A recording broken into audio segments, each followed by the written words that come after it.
जो कोरोना का प्रकोप है और उसके बाद जिस तरह से अगर कोई काम करने की कोशिश कर रहा है और मदद करने की कोशिश कर रहा है तो सरकार उसे भी मदद करने नहीं दे रही है। आपके सामने अभी ताज़ा उदाहरण पप्पू यादव जी का है। संडे के दिन उनके खिलाफ वारंट निकाला जाता है, जबकि सुप्रीम कोर्ट की गाइडलाइन आई हुई थी कि कोरोना काल में किसी को भी गिरफ्तार न किया जाए। उसके बावजूद 5 घंटे तक यहाँ पे पटना में बिठाया जाता है प्रशासन द्वारा। पता नहीं किसके दबाव में पूरी प्रशासन एक्टिवेट हो जाती है और वारंट खोजा जाता है। हम लोगों की भी नेटवर्क है, हम लोगों ने भी पता किया कि वो 5 घंटे क्यों बिठाया गया था पटना में पप्पू यादव जी को, क्योंकि पुलिस के पास कोई पुख्ता वारंट नहीं था। अचानक से फिर मधेपुरा से इनको वहाँ के एसपी से बात होती है और पता चलता है कि वहाँ पे वारंट है, तो उनको बुलाने के लिए उनको 5 घंटा बिना कारण बिठाया गया। उसके बाद जब यहाँ से जमानत हुई तब उनको मधेपुरा ले जाया गया। ये केवल हैरेस करने का काम था। एक पूर्व सांसद, एक संविधान पद पे बैठा हुआ व्यक्ति और कम से कम 25 सालों का उनका जो राजनीतिक या संवैधानिक पद पे जो काम किया है उन्होंने, इस तरह के व्यक्ति के साथ अगर इस तरह की कुछ क्रूरता की जाती है, और मुझे तो शंका है कि कहीं ना कहीं उनकी हत्या का प्रयास चल रहा है बिहार के अंदर। कल मैं जिस तरह से दरभंगा गया था, उनके अस्पताल में मुलाकात मुझे नहीं करने दिए, जबकि कोई बड़ा इशू नहीं है। मेरे पास कोरोना नेगेटिव की रिपोर्ट है। मैं मुंबई से ट्रेवल करके अगर यहाँ आ सकता हूँ तो कोरोना का बहाना बना के किसी से उनसे मिलने नहीं दिया जा रहा है, और वहाँ पे क्या हो रहा है ये किसी को जानकारी नहीं हो रही है। तो कहीं ना कहीं मुझे ऐसी शंका है कि बिहार सरकार उनकी हत्या का पूरा कोशिश कर रही है। उनके इलाज के नाम पे उनकी कोई व्यवस्थाएं वहाँ पे नहीं है, और ये जो दुर्व्यवहार उनके साथ हो रहा है उसके खिलाफ हम लोग आवाज़ उठाने के लिए अब पूरे देश से जो एक्टिविस्ट हैं, चाहे आप दिल्ली से ले लीजिए, कन्याकुमारी से ले लीजिए, कश्मीर से ले लीजिए, पंजाब से ले लीजिए, अब सारे एक्टिविस्ट बिहार आएंगे और पप्पू यादव जी के लिए आवाज़ उठाएंगे। और हम संवैधानिक तरीके से पूछना चाहते हैं कि आखिर आपने किस आधार पे उनको गिरफ्तार किया है, और रात को 12 बजे कोर्ट खोलने की क्या ज़रूरत पड़ गई अचानक से, और जिस एरिया में उनको गिरफ्तारी होनी चाहिए, जिस एरिया में उनका अपराध है, जहाँ पे उनको गिरफ्तार किया गया है, वहाँ से नेपाल बॉर्डर पे ले जाने की क्या मंशा थी, और उस बैरक में रखा गया जहाँ से सांप निकल रहे हैं। तो ये जो कहीं ना कहीं उनका जो सरकार की जो उद्देश्य था वो बहुत स्पष्ट है कि हम ना काम करेंगे ना आपको करने देंगे। अगर कोई बिहार की जनता को बचाएगा तो उसको जेलों में डाल दिया जाएगा। तो एक छोटा संदेश हम तमाम सामाजिक कार्यकर्ताओं की तरफ से है कि आप जेल के दरवाजे खोलिए, हम लोग आ रहे हैं, हमें गिरफ्तार करिए। थी अस्पताल में जिस तरह से उन्होंने, उनके जो वहाँ पे जो सहयोगी हैं या पुलिसकर्मी हैं, उनसे जब मैंने बात की तो उन्होंने बताया कि उनको पथरी, पेट में जहाँ किडनी है वहाँ पे उनको पेन है, बैक पेन है, लेकिन सीटी स्कैन के नाम पे, एक्सरे के नाम पे उस बड़े अस्पताल में जिसको हम DMCH कहते हैं, वहाँ पे कोई फैसिलिटी नहीं है। अस्पताल मैनेजमेंट से मैंने बात करने की कोशिश की कि आखिर कौन सी दवाइयाँ आप चला रहे हैं, हमें पता होना चाहिए जो इंजेक्शन आप पप्पू यादव को लगा रहे हैं वो दवा है कि जहर है, आप कैसे वेरीफाई करेंगे। जब हमसे वहां पर भी कोई भी सामने आके इस पे कोई बयान नहीं देना चाहता, सबका एक ही जवाब था कि आप ऊपर जाके सरकार से या जो भी इनके मेन पदाधिकारी हैं, विभाग है, उनसे बात करिए।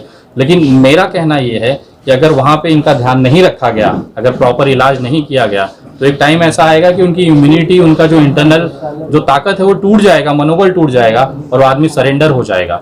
आज बिहार को पप्पू यादव की जरूरत है, और मुझे ऐसा लगता है अगर आप सभी लोग मिलकर, बिहार की जनता, मुझे सबसे बड़ा शॉकिंग है, मैं 2000 किलोमीटर दूर रहता हूं मुंबई में, मुझे यहाँ की पीड़ा समझ में आ गई कि ये इंसान के साथ गलत हो रहा है, मुझे आवाज उठाना चाहिए। वहां से उत्तर प्रदेश से राज त्रिपाठी भाई आए हैं, बनारस से मिश्रा जी आए हैं, गुजरात से काजल निषाद आ रही हैं, कन्हैया कुमार भाई से बात हुई और दिल्ली से आ रहे हैं। ये सारे लोग, जब हम लोग दूर रह के ये चीज समझ पा रहे हैं तो बिहार का युवा शांत क्यों है? हम लोग किस दिन का इंतजार करेंगे जब पप्पू यादव को कुछ हो जाएगा तब हम आंदोलन करेंगे? आज वो जिंदा है, इंसान जिंदा रहते अपने पूरे जीवन काल में कुछ अच्छा कर सकता है, आखिर वो गलत क्या कर रहा है? खाना खिलाना गलत है क्या? इंजेक्शन बांटना गलत है क्या? ऑक्सीजन देना गलत है क्या? अगर ये गलत है तो ऐसी गलती होनी चाहिए देश में, देश की जनता ऐसी गलतियां चाहती हैं। हमने देखा है यहाँ की विधायक हो, चाहे सत्ता दल हो, चाहे विपक्ष, उनकी औकात हमने देखी है कि भरे विधानसभा में गिरा गिरा के कपड़े फाड़ फाड़ के जूते चप्पलों से मारा गया है विधायकों को। तभी भी ये विधायक जो अपने आप को विपक्ष कहता है एकदम जीरो था, कहीं ग्राउंड पे नहीं दिख रहा था। तो आज हम उनसे उम्मीद ही नहीं कर सकते कि वो पप्पू यादव के मामले में आवाज भी उठा सकता है। ये कहीं ना कहीं खामियां जो है सरकार की या बिहार सरकार की, उसको दबाने की पूरी कोशिश है। लेकिन अब देश की जनता को आगे आना चाहिए, और खासतौर पे बिहार के युवाओं से कहना चाहता हूं कि अगर आज आप चुप रह गए तो कल को कोई भी पप्पू यादव आपको बचाने नहीं आएगा। बताया जा रहा है उनकी तबीयत अस्वस्थ है बताई जा रही है, लेकिन मेरा सवाल ये पूछना था कि हम लोगों का विषय ही पूरा बदल दिया गया है। अब सारे लोग पप्पू यादव पे फोकस हैं, लेकिन कोई रूढ़ी से सवाल नहीं पूछ रहा है कि वो एम्बुलेंस आखिर क्या हुआ। जो पप्पू यादव ने 40 ड्राइवर्स दिए थे, उनका रूढ़ी जी ने क्या किया है, और वो एम्बुलेंस क्या अभी भी बिहार की जनता के लिए खुले हैं या नहीं खुले हैं। अगर रूढ़ी जी का हिसाब किया जाए तो वो इकलौते ऐसे इंसान हैं जिनको बीच मंत्रिमंडल में से उठा के फेंक दिया था इसी एनडीए सरकार ने। वो क्या कारण था, कोई बता सकता है क्या? हम लोगों ने जब इसकी पूछताछ की, खोद किया, तो पता चला उनके ऊपर गंभीर भ्रष्टाचार के आरोप हैं, और ये आरोप कोई ऐसे वैसे नहीं है। जिस जमीन पे वो एम्बुलेंस मिले हैं, मैं आज आपके वीडियो कॉन्फ्रेंस के इस प्रेस कॉन्फ्रेंस के माध्यम से मैं पूछना चाहता हूं बिहार सरकार से कि उनकी पर्सनल जमीन पर सरकारी पैसे 9 करोड़ रुपए से उनके ने जो घर बनाया है, भव्य घर बनाया है, वो पैसे की निकासी आखिर किसने की है और किसने इसमें मदद की है। हमारे पास वो डिटेल्स हैं जिसमें मैं आपको कह सकता हूं, जिसमें मिली भगत है वहां के डिस्ट्रिक्ट मजिस्ट्रेट, वहां के रूढ़ी जी खुद, और उस विभाग से, जिस विभाग में वो मंत्री रहे हैं, उस विभाग के सरकारी पैसे से, बिहार की आम जनता के पैसे से 9 करोड़ रुपए से उन्होंने अपना भव्य घर बनाया है। इस तरह के आरोपों की जब जांच होगी, उस अमाउंट का अभी तक कोई ऑडिट नहीं हुआ है। यही सब कारण है कि रूढ़ी जी को बीच मैदान में से उनको पद से साइड कर दिया गया, मंत्रिमंडल से हटा दिया गया। पप्पू जी जाके वहां पे किसके लिए उन्होंने सवाल पूछा था? आम जनता जो बिहारी है यहाँ पे, जो मर रहा है, उसके लिए सवाल पूछा था। हो सकता था वो एम्बुलेंस महीने भर में 10 लोगों की जान बचा पाती। वहां पे 40 एम्बुलेंस था, कम से कम 400 लोग बचते थे ना। वो सवाल अगर पूछने वाला व्यक्ति को अगर सरकार आरोपी मानती है, तो मुझे लगता है देश भर की सारे जो लोग हैं वो आरोपी हैं। सारे लोग सरकार से सवाल पूछेंगे, और वो जितने लोगों को जेल में डाल सकते हैं डालें। हमारी तरफ से खुला स्वागत है पूरा पुलिस का।